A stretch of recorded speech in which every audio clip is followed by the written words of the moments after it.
अस्सलामुअलैकुम प्यारे बच्चों, अस्सलाम वालेकुम। इनकी क्लासेस में आपका खैर मकदम करते हैं, इस्तकबाल करते हैं।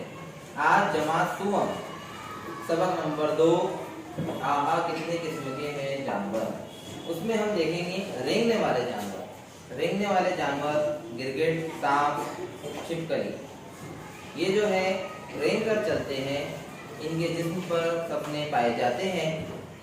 और गिरगिट, छिपकली 4 पैर होते हैं, वो बेहद कमजोर होते हैं। ये तमाम जानवर रेंग कर चलते हैं। इसी तरह कुछ कीड़े इसमें दिए गए हैं। कीड़ों में तितली को 6 पैर होते हैं, इसीलिए ये परिंदा नहीं होती। इसी तरह मक्खी, मच्छर, झिंगा ये भी कीड़े होते हैं। तो प्यारे बच्चों, आपके समझ में आया रेंगने वाले जानवर किसे कहते हैं और उनमें कौन कौन से जानवर आते हैं। इसी तरह कीड़े किसे कहा जाता है, उसमें कौन कौन से कीड़े आते हैं। तो प्यारे बच्चों, आपको समझ आया होगा।